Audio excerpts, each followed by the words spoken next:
our rural youth.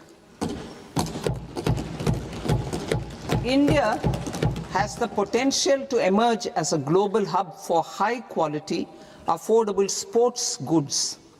I propose a dedicated initiative for sports goods that will promote manufacturing, research, and innovation in equipment design, as well as material sciences. Rejuvenation of legacy industrial clusters. I propose to introduce a scheme to revive 200 legacy industrial clusters to improve their cost competitiveness and efficiency through infrastructure and technology upgradation. Creating champion SMEs and supporting micro enterprises. Recognizing MSMEs as a vital engine of growth, I propose a three-pronged approach to help them grow as champions. Equity support. I propose to introduce a dedicated 10,000 crores SME growth fund to create future champions, incentivizing enterprises based on select criteria. I also propose to top up the Self-Reliant India Fund set up in 2021 with 2,000 crores to continue support to micro enterprises and maintain their access to risk capital.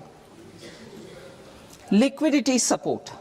With TREDS, more than 7 lakh crore has been made available to MSMEs. To leverage its full potential, I propose 4 measures. 1. Mandate TREDS as the transaction settlement platform for all purchases from MSMEs by CPSEs, serving as a benchmark for other corporates. 2. Introduce a credit guarantee support mechanism through CGTMSE for invoice discounting on TREDS platform. 3. Link GEM with TREDS for sharing information with financiers about government purchases from MSMEs, encouraging cheaper and quicker financing. 4. Introduce TREDS receivables as asset-backed securities, helping develop a secondary market, enhancing liquidity and settlement of transactions. Professional support. Government will facilitate professional institutions such as the ICAI, ICSI, ICMAI to design short-term modular courses and practical tools to develop a cadre of corporate mitras, especially in Tier 2 and Tier 3 towns. These accredited para-professionals will help MSMEs meet compliance requirements at affordable costs. Infrastructure. During this past decade, our government has undertaken several initiatives for large-scale enhancement of public infrastructure, including through new financing instruments such as Infrastructure Investment Trust (InvITs) and Real Estate Investment Trust (REITs), and institutions like NIIF and NABFID. We shall continue to focus on developing infrastructure in cities with over 5 lakh population, that is Tier 2, Tier 3 cities, which have expanded to become growth centers. Public capital expenditure has increased manifold from 2 lakh crore in 2014-15 to an allocation of 11.2 lakh crore in BE 25-26. In this coming year, that is financial year 2026-27, I propose to increase it to 12.2 lakh crores to continue the momentum. To strengthen the confidence of private developers regarding risks during infrastructure development and construction phase, I propose to set up an infrastructure risk guarantee fund to provide prudentially calibrated partial credit guarantee to lenders. Over the years, rights have emerged as a successful instrument for asset monetization. I propose to accelerate recycling of significant real estate assets of the CPSEs through the setting up of dedicated rights. To promote environmentally sustainable movement of cargo, I propose to 1. Establish new dedicated freight corridors connecting Dankuni in the east to Surat in the west. Operationalize 20 new national waterways over the next 5 years. Starting with National Waterways 5 in Orissa to connect mineral-rich areas of Talcher and Angul and industrial centers like Kalinga Nagar to the ports of Paradeep and Dhamra. Training institutes will be set up as regional centers of excellence for development of required manpower for these waterways. This will benefit youth in the entire stretch of the waterways to train and acquire skills. Further, a ship repair ecosystem catering to inland waterways will also be set up at Varanasi and Patna. And C, launch a coastal cargo promotion scheme for incentivizing a modal shift from rail to road to increase the share of inland waterways and coastal shipping from 6% to 12% by 2047. To enhance last mile and remote connectivity and promote tourism, I propose to give incentives to indigenize manufacturing of seaplanes. A seaplane VGF scheme will be also introduced to provide support for operations. Carbon capture, utilization and storage.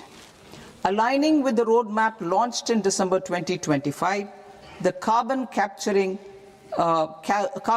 utilization and storage technologies at scale will achieve higher readiness and in end-use application across 5 industrial sectors, including power, steel, cement, refineries, and chemicals. An outlay of 20,000 crore is proposed over the next 5 years for this purpose. City economic regions. Cities are India's engines of growth, innovation, and opportunities. We shall now focus on Tier 2, Tier 3 cities, and even temple towns, which need modern infrastructure and basic amenities. This budget aims to further amplify the potential of cities to deliver the economic power of agglomerations by mapping city economic regions based on their specific growth drivers. An allocation of 5,000 crore per CER over 5 years is proposed for implementing their plans through a challenge mode with a reform-cum-result-based financing mechanism. In order to promote environmentally sustainable passenger systems, we will develop 7 high-speed rail corridors between cities as growth connectors, namely Mumbai to Pune, Pune to Hyderabad, Hyderabad to Bengaluru, Hyderabad to Chennai, Chennai to Bengaluru, Delhi to Varanasi, Varanasi to Siliguri.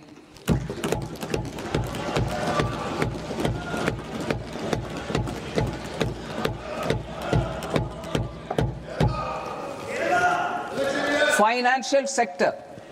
The Indian banking sector today is characterized by strong balance sheet, historic highs in profitability, improved asset quality, and coverage exceeding 98% of villages in the country. At this juncture, we are well placed to futuristically evaluate the measures needed to continue on the path of reform-led growth of this sector.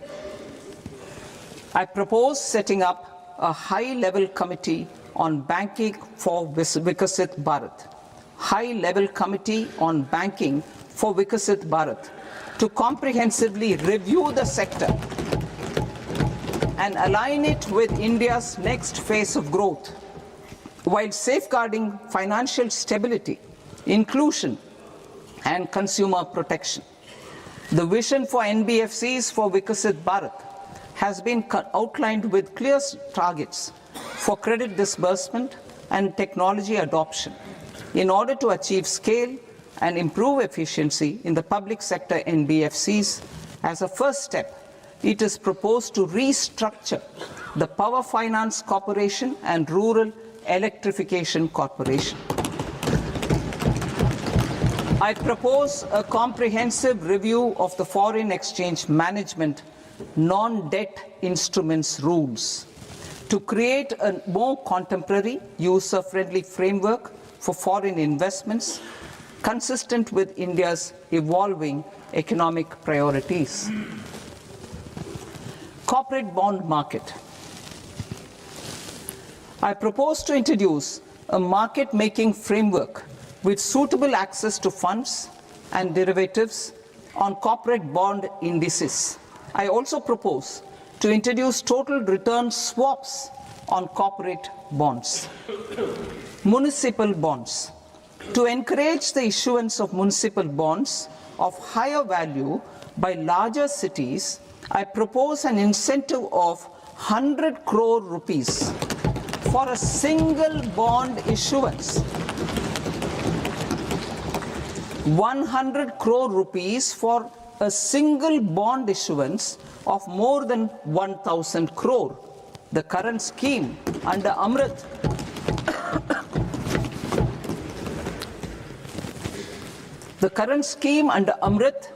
which incentivizes issuances up to 200 crores only, will also continue to support smaller and medium towns. That will also continue to support the smaller and medium towns. Ease of doing business. Individual persons resident outside India, PROI, will be permitted to invest in equity instruments of listed Indian companies through the Portfolio Investment Scheme. It is also proposed to increase the investment limit for an individual PROI under the scheme from 5% to 10%, with an overall investment limit for all individual PROIs to 24% from the current 10%. Emerging technologies including AI. 21st century is technology driven. Adoption of technology is for the benefit of all people. Farmers in the field, women in STEM, youth keen to upskill, and Divyangjan to access newer opportunities.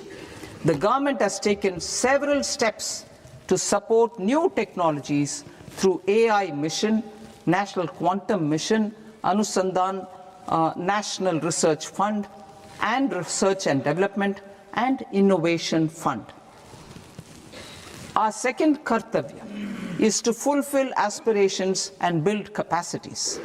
Close to 25 crore individuals have come out of multi-dimensional poverty through a decade of our government's sustained and reform-oriented efforts.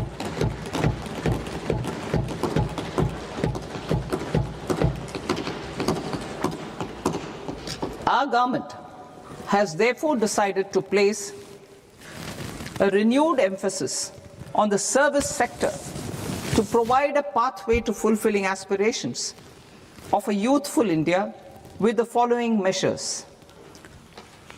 I propose to set up a high-powered Education to Employment and Enterprises Standing Committee to recommend measures that focus on services sector as a core driver of Vikasit Bharat.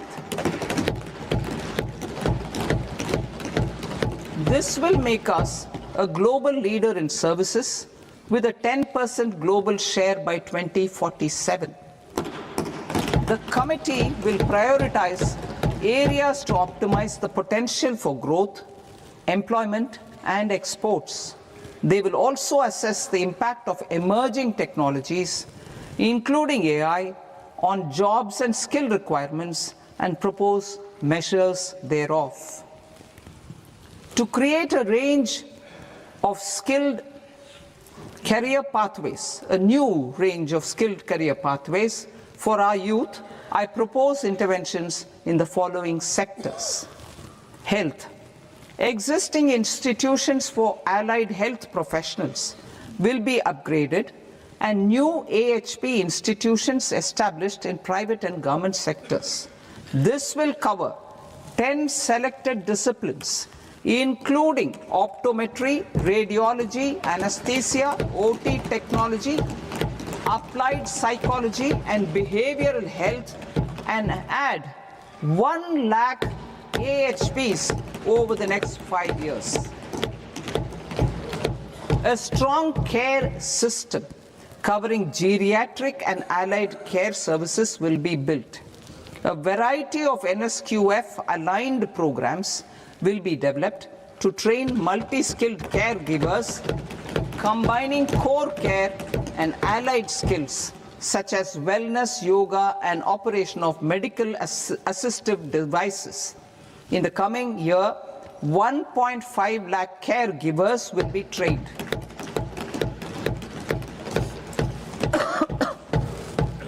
Hubs for medical value tourism.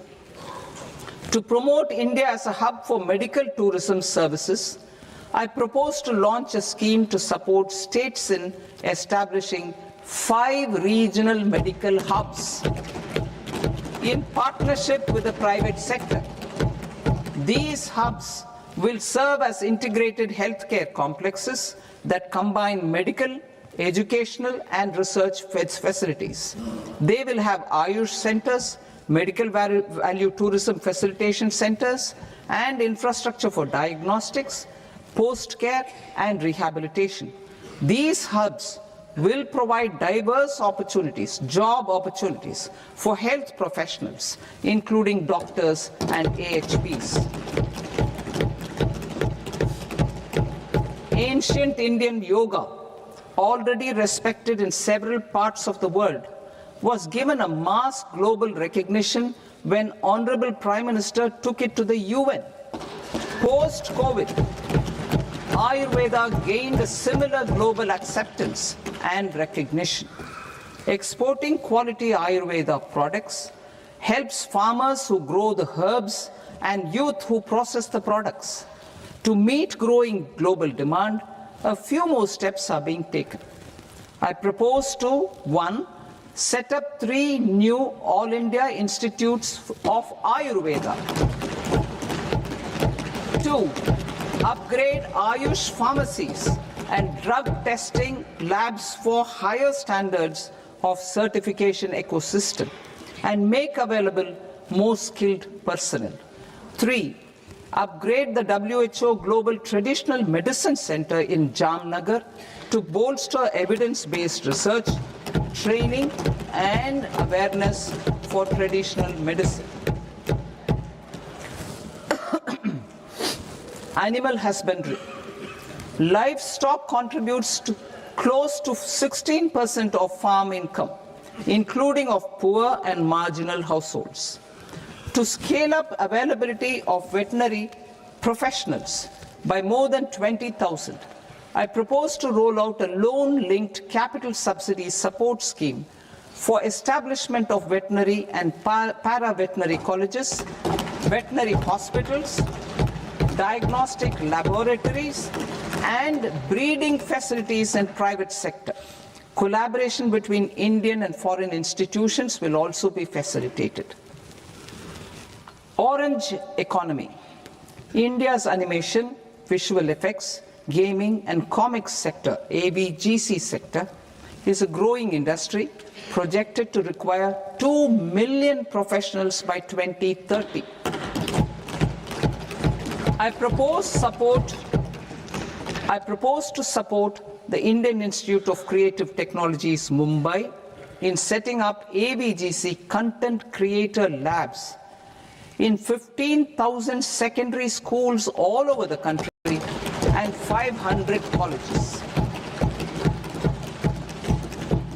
The Indian design industry is expanding rapidly, and yet there is a shortage of Indian designers.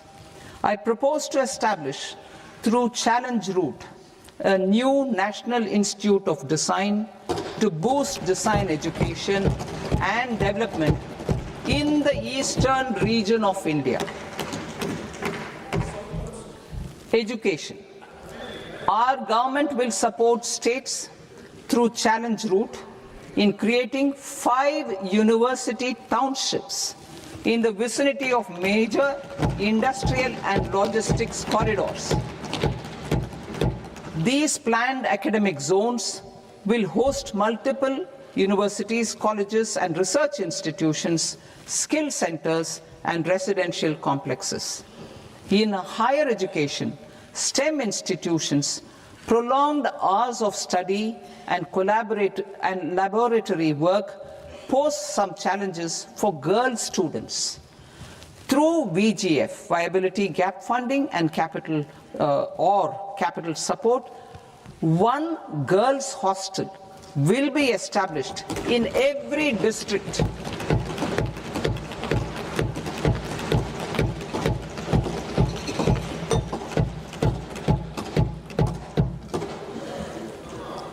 To promote astrophysics and astronomy via immersive experiences, 4 telescope infrastructure facilities will be set up or upgraded.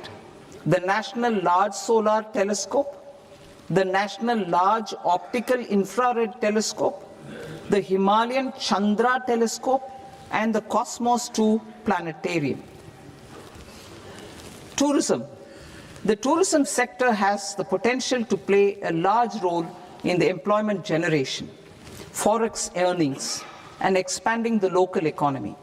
I propose to set up a National Institute of Hospitality by upgrading the existing National Council for Hotel Management and Catering Technology. It will function as a bridge between academia, industry, and government. I also propose a pilot scheme for upskilling 10,000 guides in 20 iconic tourist sites through a standardized, high-quality, 12-week training course in hybrid mode in collaboration with the Indian Institute of Management. A national destination digital knowledge grid will be established to digitally document all places of significance, cultural, spiritual, and heritage. This initiative will create a new ecosystem of jobs for local researchers, historians, content creators, and technology partners. India has the potential and opportunity to offer world-class trekking and hiking experience. We will develop ecologically sustainable mountain trails in Himachal Pradesh, Uttarakhand, and Jammu Kashmir. Also in Araku Valley in the Eastern Ghats and Podigai Malai in the Western Ghats. Turtle trails along key nesting sites in the coastal areas of Odisha, Karnataka, and Kerala. And 3 bird watching trails along the Pulikat Lake in Andhra Pradesh, Tamil Nadu. It's on the border. Under the visionary leadership of Honorable Prime Minister, we established the International Big Cat Alliance in 2024. This year, India is hosting the first ever Global Big Cat Summit, where heads of governments and ministers from 95 range countries will deliberate on collective strategies for conservation. Heritage and culture tourism. I propose to develop 15 archaeological sites, including Lothal, Dolavira, Rakhi Gadi, Adichanallur, Sarnath, Hastinapur, and Leh Palace into vibrant experiential cultural destinations. Excavated landscapes will be open to the public through curated walkways. Immersive storytelling skills and technologies will be introduced to help conservation labs, interpretation centers, and guides. The sports sector provides multiple means of employment, skilling, and job opportunities. Taking forward the systematic nurturing of sports talent which is set in motion through the Khelo India program earlier, I propose to launch a Khelo India mission to transform the sports sector over the next decade. The mission will facilitate an integrated talent development pathway supported by training centers which are foundational, intermediate, and elite levels. B, systematic development of coaches and support staff. C, integration of sports science and technology. D, competitions and leagues to promote sports culture and provide platforms. And E, development of sports infrastructure for training and competition.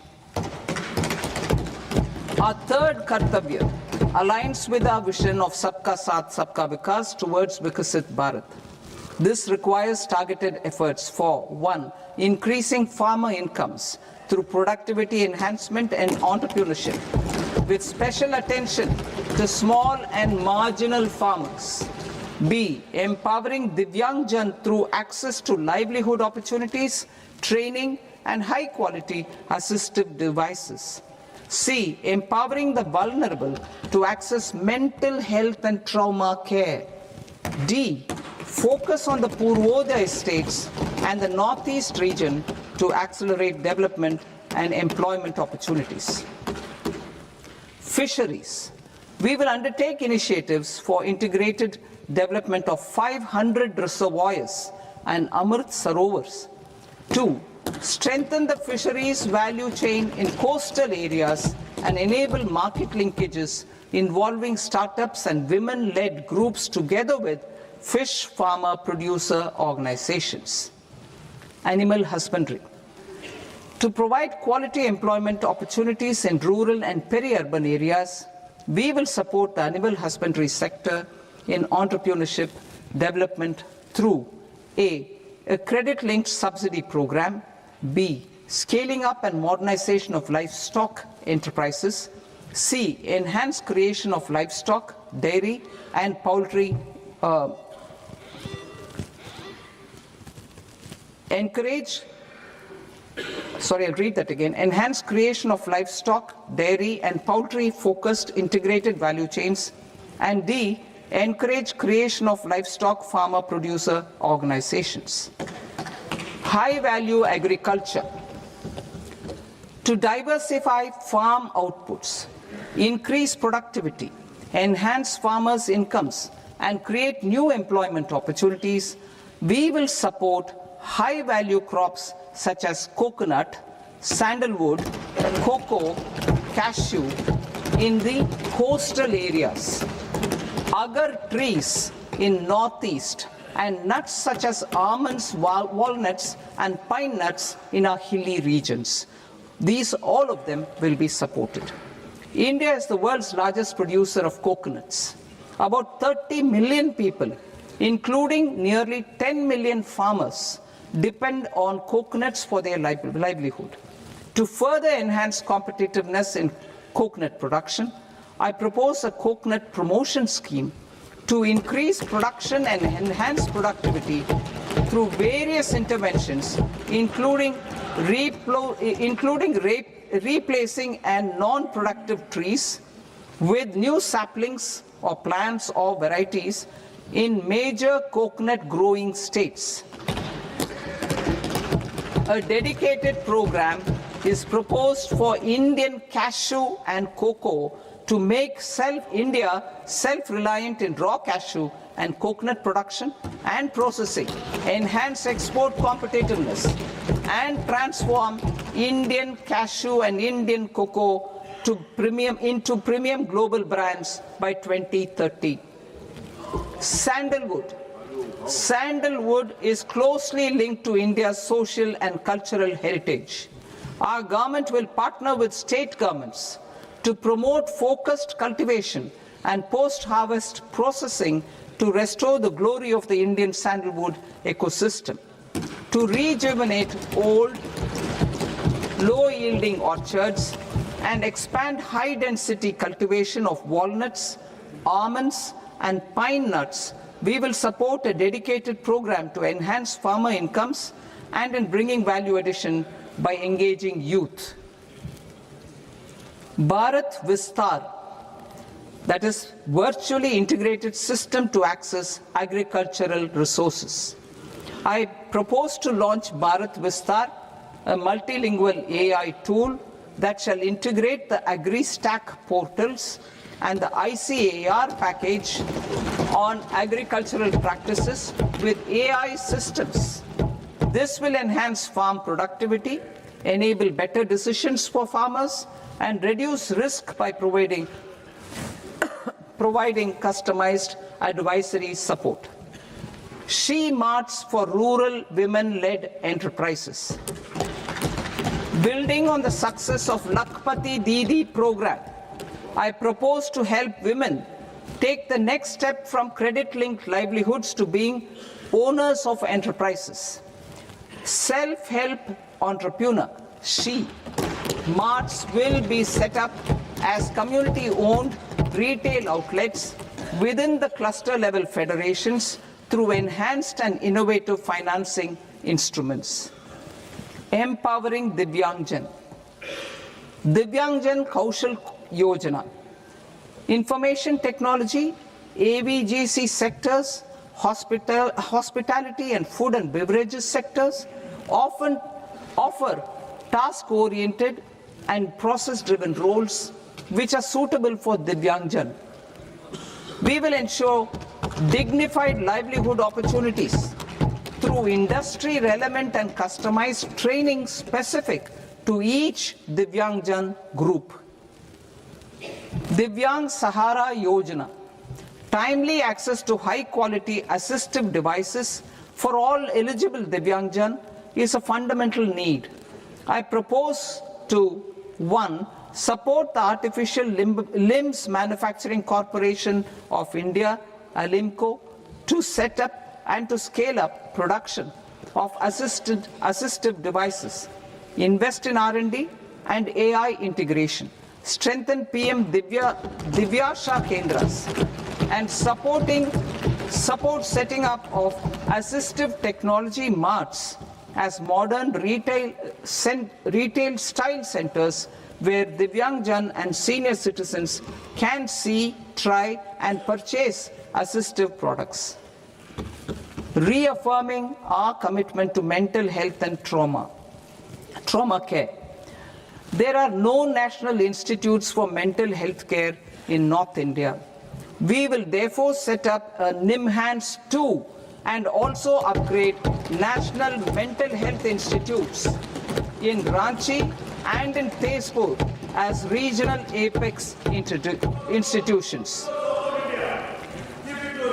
Emergencies expose families, particularly the poor and vulnerable, to unexpected expenditure.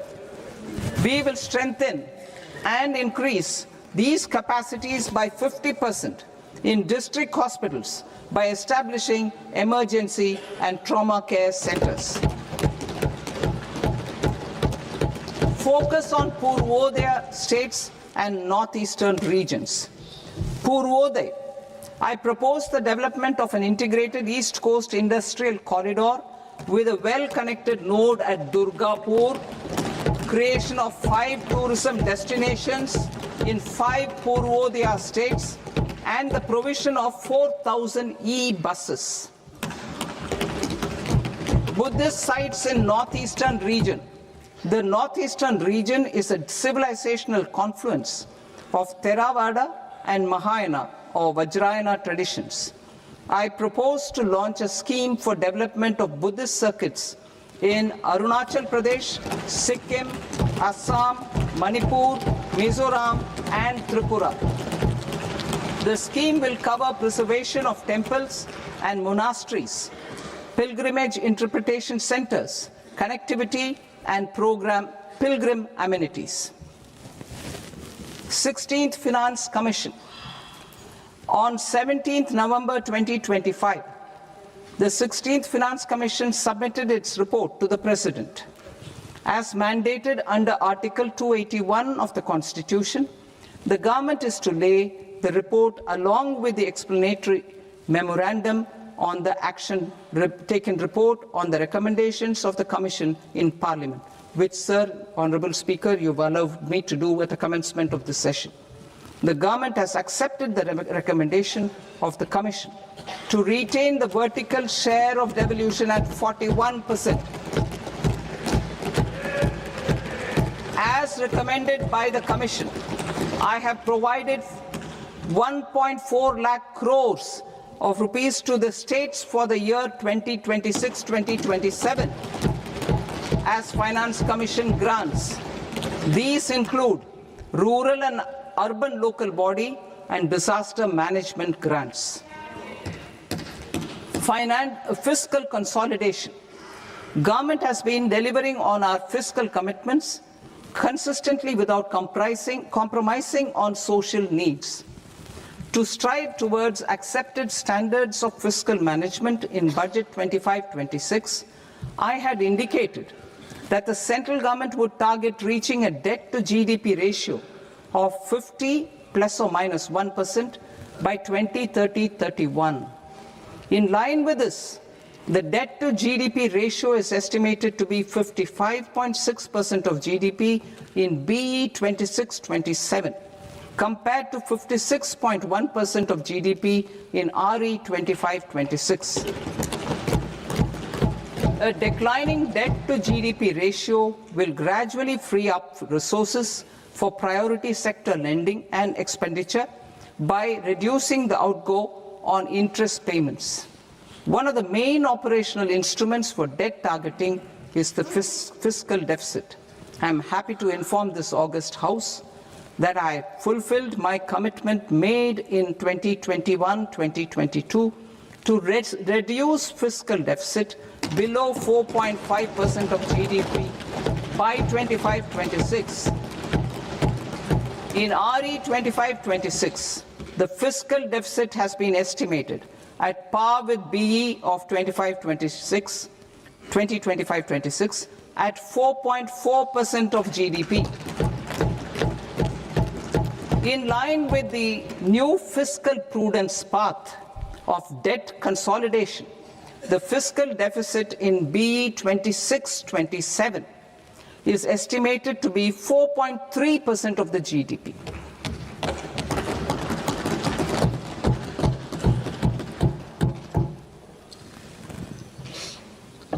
The revised estimates of the non-debt receipts are 34 lakh crore rupees, of which the centre's net tax receipts are 26.7 lakh crore.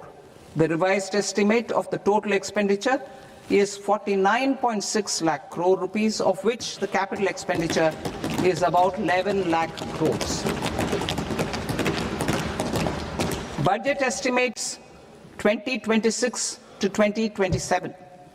Coming to 26-27, the non-debt receipts and the total expenditure are estimated as 36.5 lakh crore and 53.5 lakh crore respectively. The centre's net tax receipts are estimated at 28.7 lakh crore rupees.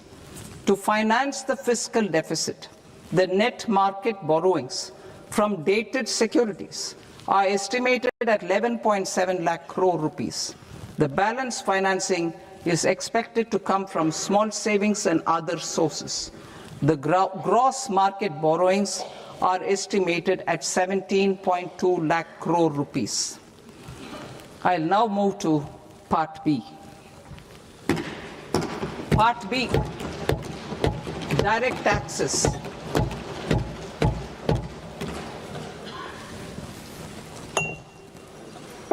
Honorable Speaker, sir, I now present my proposals on direct taxes. New Income Tax Act. In July 2024, I announced a comprehensive review of the Income Tax Act 1961.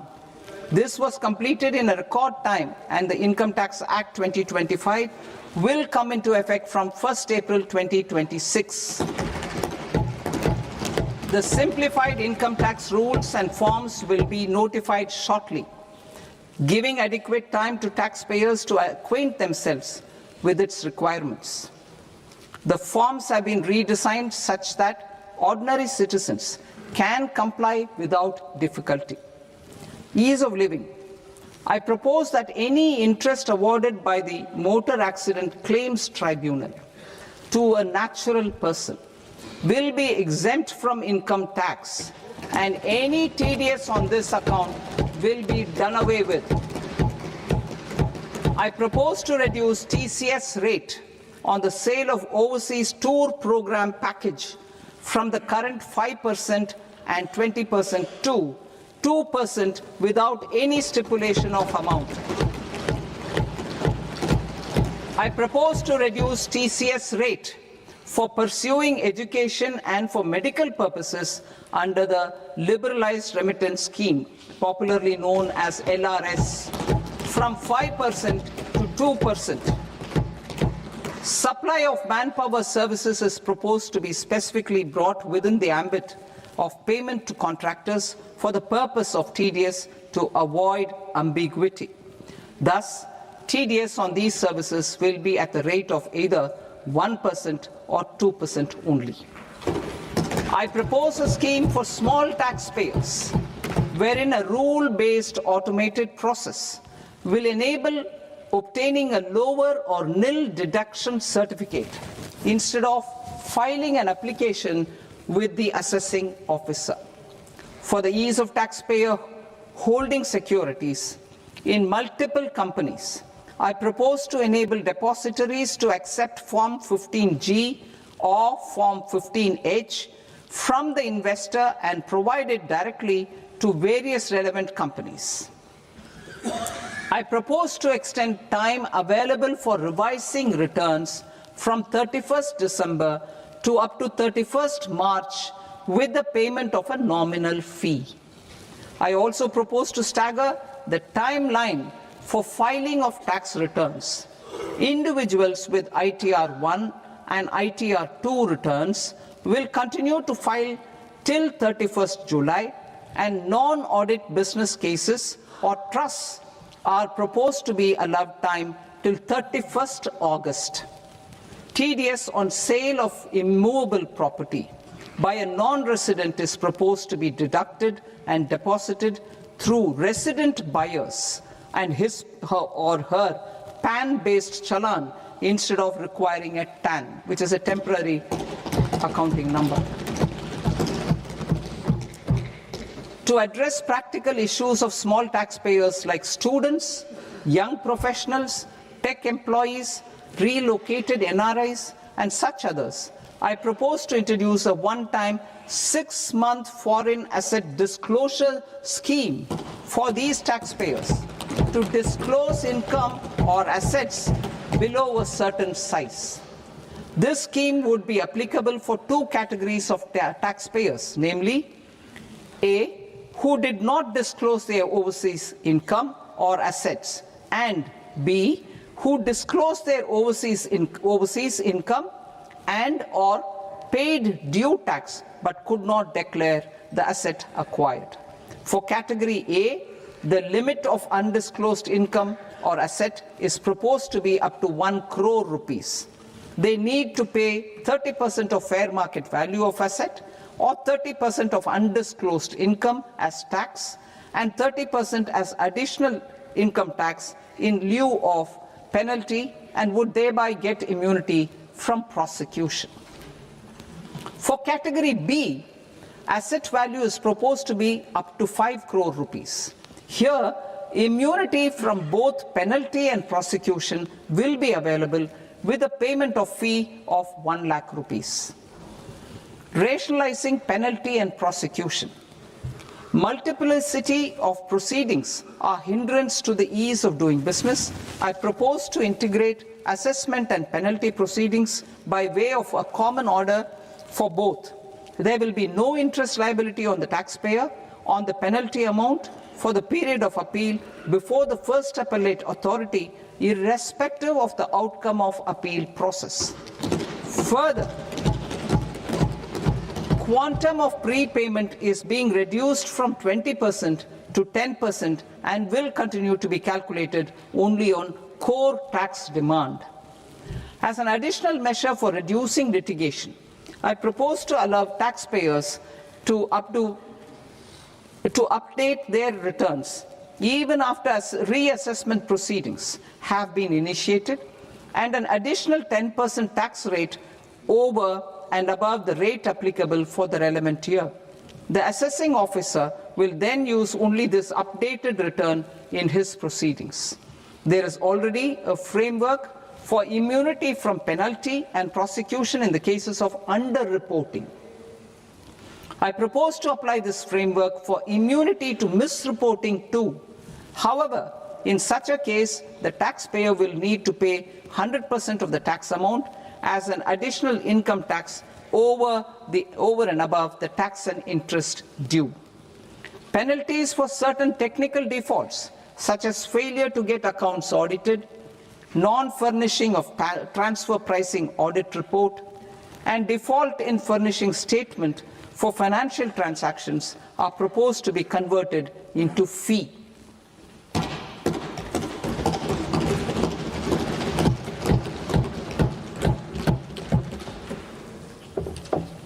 I propose to rationalize prosecution framework under Income Tax Act while maintaining a careful balance for deterrence in some serious offence. Non-production of books of account and documents and requirement of TDS payment where payment is made in kind are being decriminalized. Further, minor offences will attract fine only. The remaining prosecutions will be graded commensurate with the quantum of offence. They will entail only simple imprisonment with maximum imprisonment reduced to 2 years and power to courts to convert even those into fines. There is no penalty. There is no penalty presently for non-disclosure of non-immovable foreign assets with aggregate value less than 20 lakh rupees. I propose to also provide them with immunity from prosecution with retrospective effect from 1/10/2024.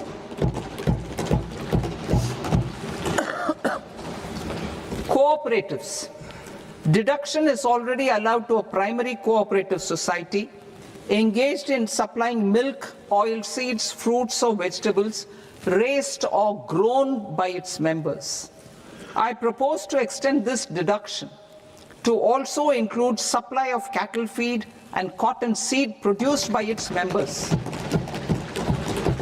I propose to allow inter-cooperative society dividend income as deduction under the new tax regime to the extent it is further distributed to its members. I further propose to allow exemption for a period of 3 years to dividend income received by a notified national cooperative federation on their investments made in companies up to 31/1/2026. This exemption would be allowed only for dividends further distributed to its member cooperatives. Supporting IT sector as India's growth engine. India is a global leader in software development services, IT-enabled services, knowledge process outsourcing services, and contract R&D services relating to software development. These businesses and their segments are quite interconnected with each other. All these services are proposed to be clubbed under a single category of information technology services with a common safe harbor margin of 15.5% applicable to all. The threshold for availing safe harbor for IT services is being enhanced substantially from 300 crore rupees to 2,000 crore rupees. Safe harbor for IT services shall be approved by an automated rule-driven process without any need for tax officer to examine and accept the application. Once applied by an IT services company, the same safe harbor can be continued for a period of 5 years at a stretch at its choice. For IT services companies who want to conclude advanced pricing agreement, APA, I propose to fast-track unilateral APA process for IT services and endeavor to conclude it within a period of 2 years. The period of 2 years can be extended by a further period of 6 months on taxpayers' request. I propose to extend the facility of modified returns available to the entity entering APA to its associated entities also. Attracting global business and investment. Recognizing the need to enable critical infrastructure and boost investment in data centers, I propose to provide tax holiday till 2047 to any foreign company that provides cloud services to customers globally by using data center services from India. It will, however, need to provide services to Indian customers through an Indian reseller entity. I also propose to provide a safe harbor of 15% on cost in case the company providing data center services from India is a related entity. To harness the efficiency of just-in-time logistics for electronic manufacturing, I propose to provide safe harbor to non-residents for component warehousing in a bonded warehouse at a profit margin of 2% of the invoice value. The resultant tax of about 0.7% will be much lower than in competing jurisdictions.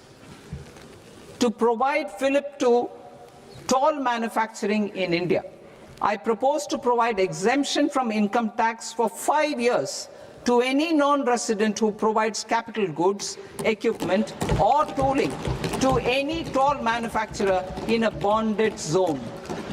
To encourage vast pool of global talent to work in India for a longer period of time, I propose to provide exemption to global, non-India sourced income of a non-resident expert for a stay period of 5 years under notified schemes. I propose to provide exemption from minimum alternate tax, the MAT, to all non-residents who pay tax on presumptive basis. Tax administration. I propose to constitute a joint committee of Ministry of Corporate Affairs and Central Board of Direct Taxes for incorporating the requirements of income computation and disclosure standards, the ICDS, in the Indian Accounting Standards, IND AS itself. Separate accounting requirement based on ICDS will be done away with from the tax year 27-28. To support Prime Minister Modi's vision of homegrown accounting and advisory firms to become global leaders, I propose to rationalize the definition of accountant for the purposes of safe harbor rules. Other tax proposals. Change in taxation of buyback was brought in to address the improper use of buyback route by promoters. In the interest of minority shareholders, I propose to tax buyback for all types of shareholders as capital gains. However, to disincentivize misuse of tax arbitrage, promoters will pay an additional buyback tax. This will make effective tax 22% for corporate promoters. For non-corporate promoters, the effective tax will be 30%. TCS rate for sellers of specific goods, namely alcoholic liquor, scrap, and minerals will be rationalized to 2%, and that on tendu leaves will be reduced from 5% to 2%. I propose to raise the STT on futures to 0.05% from the present 0.02%. STT on options premium and exercise of options are both proposed to be raised to 0.15% from the present rate of 0.1% and 0.125% respectively.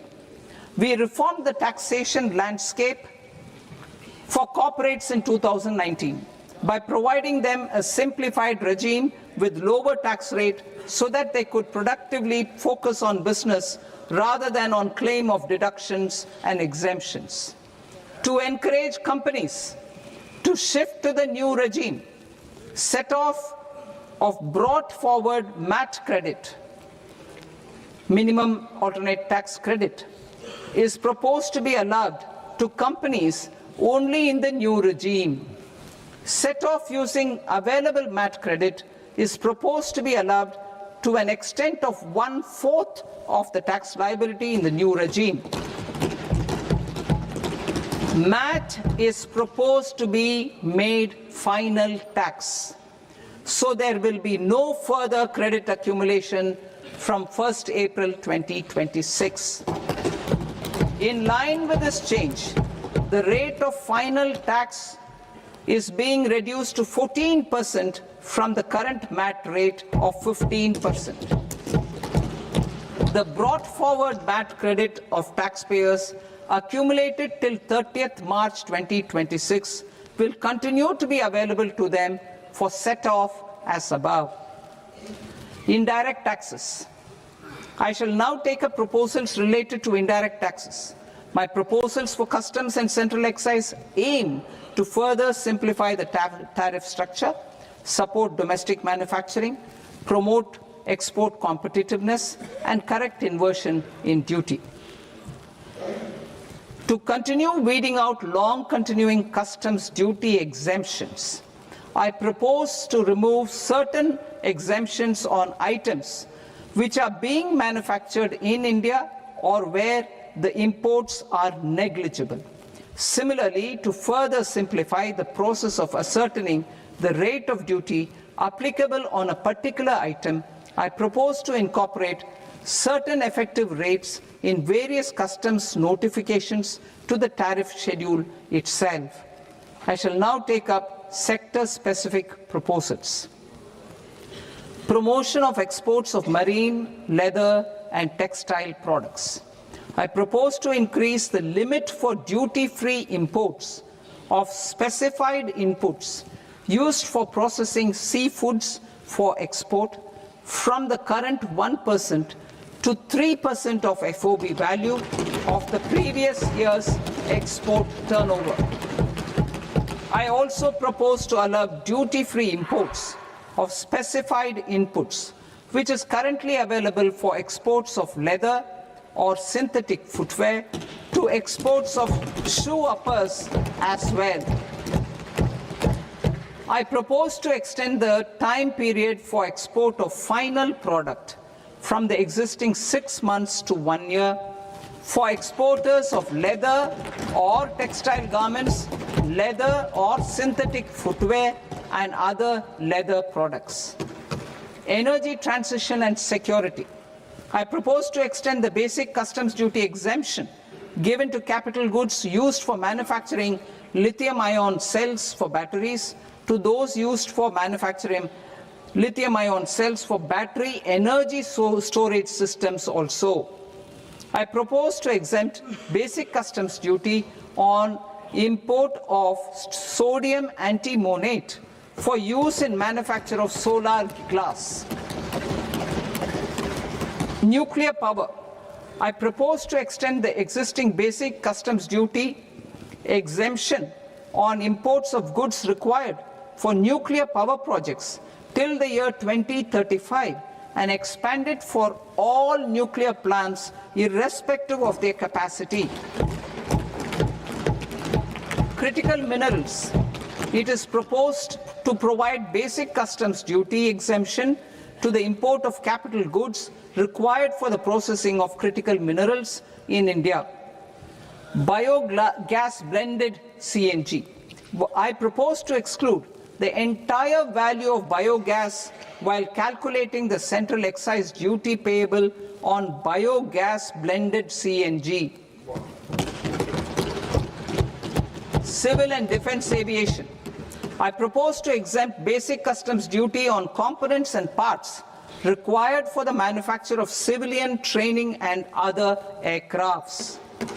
It is proposed to exempt basic customs duty on raw materials imported for the manufacture of parts of aircraft to be used in maintenance, repair, or overall requirements by units in the defense sector. Electronics. To deepen value addition in the consumer electronics sector, I propose to exempt basic customs duty on specified parts used in the manufacture of microwave ovens. Special economic zone. To address the concerns arising about utilization of capacity by manufacturing units in the special economic zones due to global trade disruptions, I propose as a special one-time measure to facilitate sales by eligible manufacturing units in SEZs to the domestic tariff area at concessional rates of duty. The quantity of such sales will be limited to a prescribed proportion of their exports. Necessary regulatory changes will be undertaken to operationalize the measures while ensuring level playing field for the units working in the DTA. Ease of living. To rationalize the customs duty structure for goods imported for personal use, I propose to reduce the tariff rate on all dutiable goods imported for personal use from 20% to 10%. To provide relief to patients, particularly those suffering from cancer, I propose to exempt basic customs duty on 17 drugs or medicines. I propose also to add 7 more rare diseases for the purposes of exempting import duties on personal imports of drugs, medicines, and food for special medical purposes used in their treatment. Customs process. India's role and share in the global trade is poised for a major leap in line with our ambition and journey towards Viksit Bharat. In this regard, I propose many measures for custom processes to have minimal intervention for smoother and faster movement of goods and greater certainty to the trade. Trust-based systems. I propose to enhance duty deferral period for Tier 2 and Tier 3 authorized economic operators, known as AEOs, from 15 days to 30 days. I propose to provide eligible manufacturer importers the same duty deferral facility. This should encourage them to get themselves accredited as a full-fledged Tier 3 AEO in due course. To provide greater certainty and for better business planning, I propose to extend validity period of advance ruling binding on customs from the present 3 years to 5 years. In the spirit of the whole of government approach,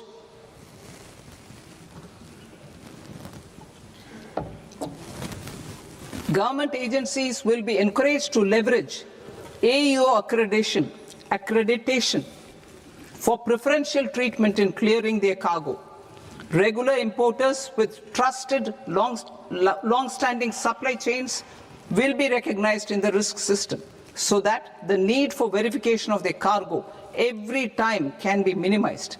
Export cargo using electronic sealing.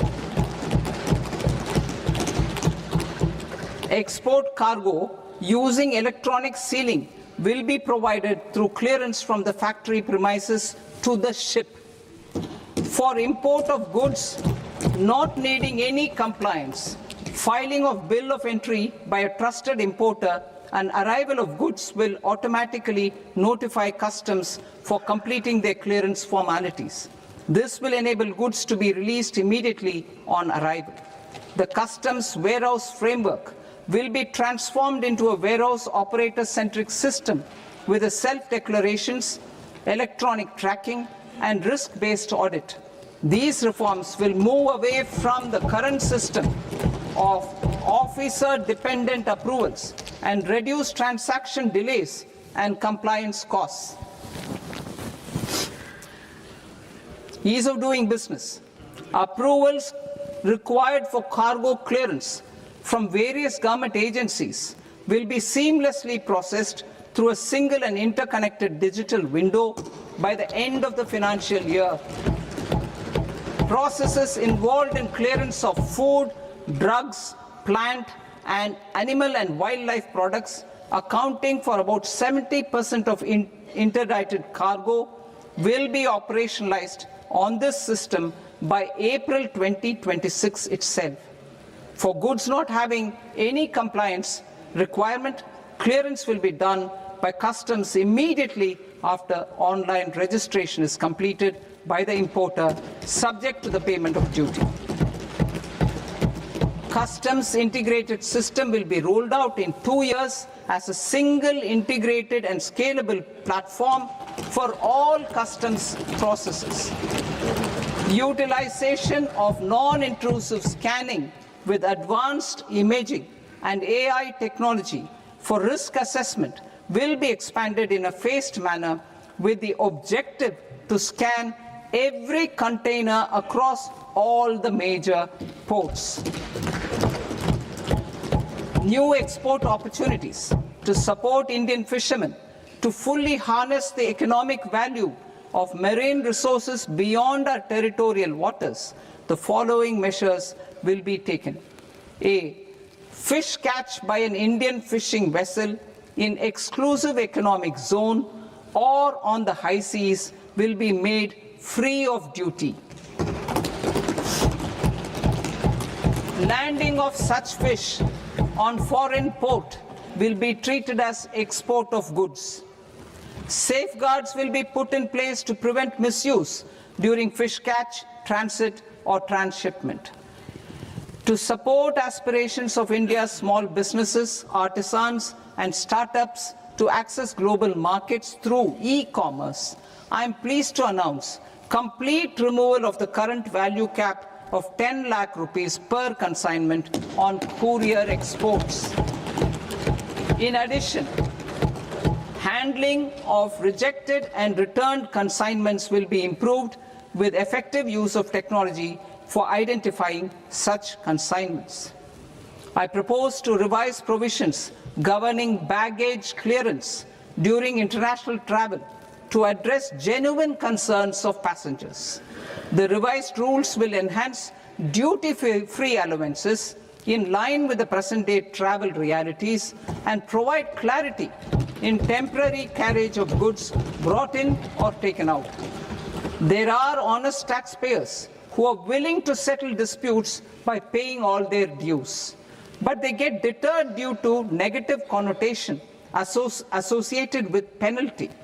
They will now be able to close cases by paying an additional amount in lieu of penalty. Honorable Speaker, sir, with this, I commend the budget to this august House. Jai Hind.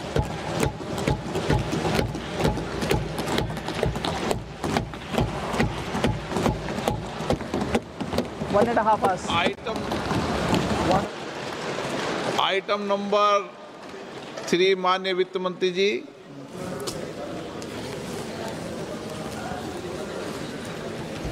Item number 2, sir. 3. Sir, with your permission, I rise to lay on the table of the following statements under Section 3, 1 of the Fiscal Responsibility and Budget Management Act of 2003. medium-term fiscal policy cum fiscal policy strategy statement, and macroeconomic framework statement. Item number 4 माननीय वित्त मंत्री जी। Sir, with your permission, I move for leave to introduce the Finance Bill 2026. प्रश्न ये कि विधेयक को पुनर्स्थापित करने की अनुमति प्रदान की जाए। जो सदस्य इस पक्ष में हाँ गए, जो सदस्य विरोध में ना गए, मेरे विचार में निर्णय हाँ वालों के पक्ष में, हाँ वालों के पक्ष में अनुमति प्रदान की जाती है। माननीय मंत्री जी, अब विधेयक पूरे स्थापित करें। Sir, I introduce the bill. माननीय सदस्यगण, आपको सूचित किया जाता है कि माननीय वित्त मंत्री जी के बजट भाषण की कॉपी पब्लिकेशन काउंटर पर ली जाती है। बजट भाषण और बजट से संबंधित दस्तावेज आपके मोबाइल फोन और मेंबर पोर्टल्स पर ही उपलब्ध है। सभा की कार्रवाई कल सोमवार दिनांक 2 फरवरी 2026 को प्राप्त 11 बजे तक के लिए स्थगित की जाती है।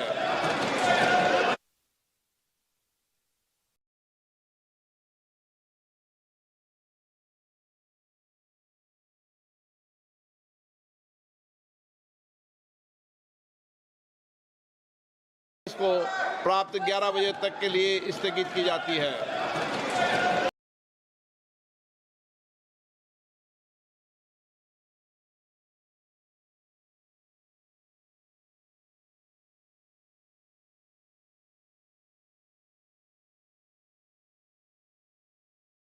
टिंग टिंग माथे मैसेज मैसेज मैं ਤੁਹਾਡੇ ਮਾਸੜ ਦੇ ਚਾਚੇ ਦੇ ਦੋਤੇ ਦਾ ਪੋਤਾ ਵਿਆਹ ਦਾ ਕਾਰਡ ਮੈਸੇਜ ਤੇ ਭੇਜਿਆ ਡਾਊਨਲੋਡ ਕਰੋ ਤੇ ਅਸੀਸ ਦਿਓ। ਮੈਂ ਤਾਂ ਤੁਹਾਨੂੰ ਜਾਣਦੀ ਵੀ ਨਹੀਂ, ਫਿਰ ਵੀ ਵਿਆਹ ਦਾ ਕਾਰਡ ਖੋਲਾਂ। ਮੈਂ ਮੂਰਖ ਨਹੀਂ ਆ। ਹਾਂ, ਇਹ ਉਹੀ ਨਾ ਗੱਲ ਮਾਤੇ।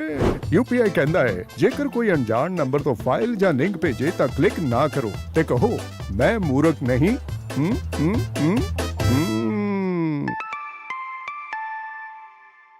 ਜਾਓ ਤੁਸੀਂ ਵੀ ਕਿਸੇ ਦਾ ਟੈਸਟ ਲਵੋ। Wow! At Candia, enjoy flat 25% off on making charges and stone value. Conditions apply. This is...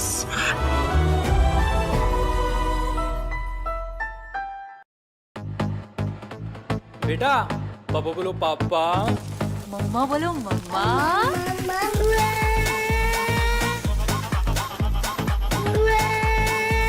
Realme P4 Power with 10,000 watt battery. India's biggest battery ever.